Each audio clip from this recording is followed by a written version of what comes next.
Hello everybody and welcome back to LMM, and if you're enjoying what you're seeing on the chat at the moment, the links to our social media are coming up on the screen now, including things like our Patreon, where you can help support us here on the channel and receive exclusive content. Today it's the last in the series of the Love Your Railway campaign, and so I'm stood in the forefoot of the extension here at the Mid-Suffolk Light Railway to talk about the future of heritage. It's a big question and a huge subject, and to be honest, most of it is unknown. But there are some dark clouds looming over the heritage movement at the moment.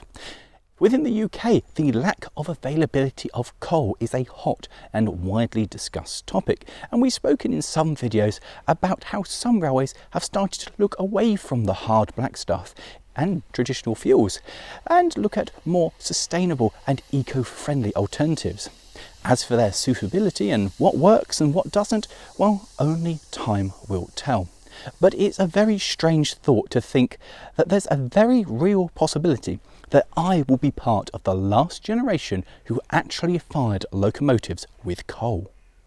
The most obvious of these looming shadows is the long-lasting effects that the pandemic will have had, the implications of which are many and far-reaching.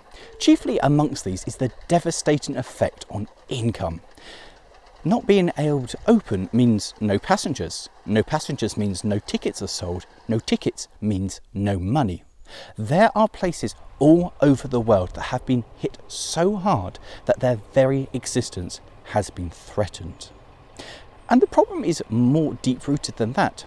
Unless you come to the Mid-Suffolk Light Railway and see our extension or our locomotive being rebuilt in our workshop, you're less likely to reach into your pocket and donate to help us achieve our goal.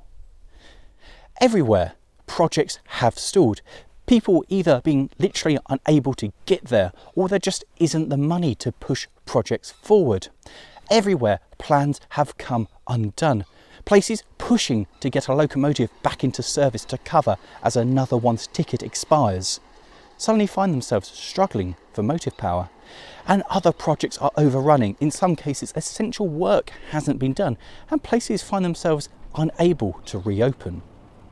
And at this point, I must stress how much the UK government has actually stepped in and helped so many areas of heritage, offering grants, which has very literally kept places, especially those bigger places like the North Yorkshire Moors who have paid staff and suddenly no income. It's kept these places going. And when the government does something which is very good like this, we must actually move forward and congratulate them for doing something and literally saving our heritage.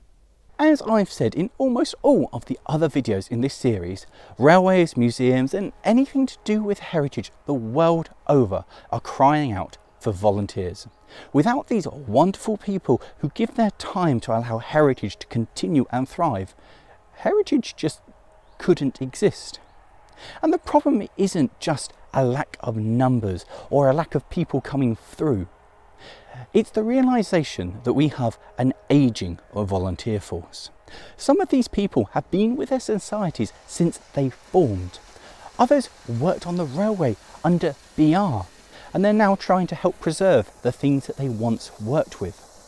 And they're not getting any younger. Unless we can inspire the next generation to come through, we face the very real possibility of having a severe shortfall in volunteers in the not too distant future. And the pandemic hasn't helped matters either. Some volunteers just haven't come back.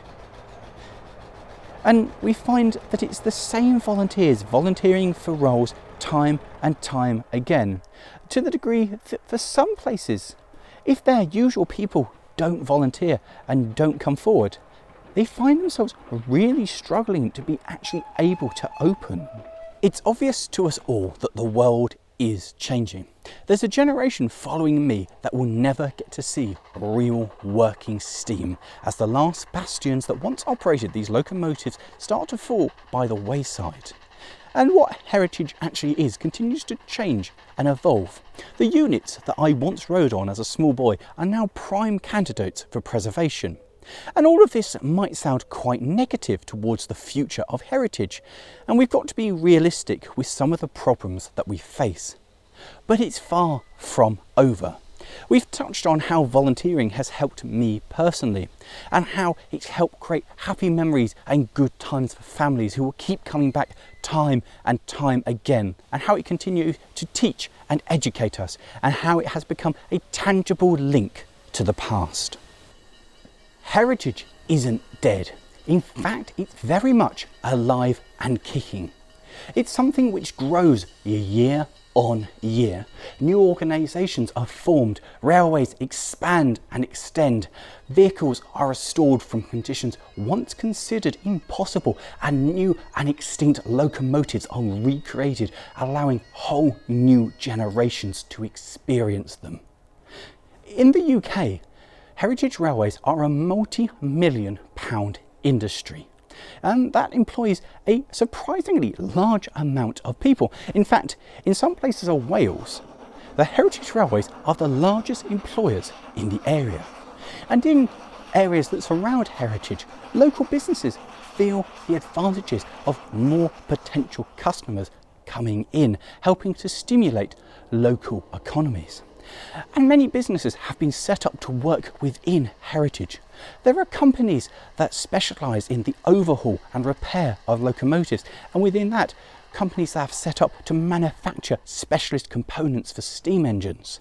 There are companies that specialise in photo charters and recreations, going further to really give you that impression of yesterday. And there are more modern interpretations as well. Model railway companies continue to make models of locomotives that haven't survived, so we can experience them in miniature. And there are simulations, so you can experience railways at other parts of the country and the world without having to leave your home.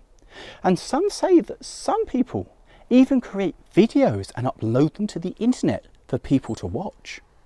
For heritage to survive into the future, the most important thing is the ability to adapt and to move with the times. It's about becoming appealing to families, about becoming more sustainable, about embracing the power of social media and whatever else is around the corner. And this isn't as straightforward and easy as just making a video that outlines it. There are real challenges involved with every step of this journey. And the most important thing within all of this is not to lose sight of what it is we actually set out to preserve. But we've still got to make that appealing and interesting for the next and for future generations. And I don't have the magical answer about how we do this, and I rather suspect there isn't a universal solution. It's something that every railway, every organisation will have to tailor to their own specific needs. Because it's all down to what it is you're actually trying to preserve. The Mid-Suffolk Light Railway is the quintessential country light railway. Chatham is a demonstration to how docks all around the world once were. And Corris is the very essence of narrow gauge. All of these places have their own stories to tell, their own atmospheres, and their own futures to pave. So, does heritage have a bright future? Well, that's up to you really, isn't it? Ta-ra.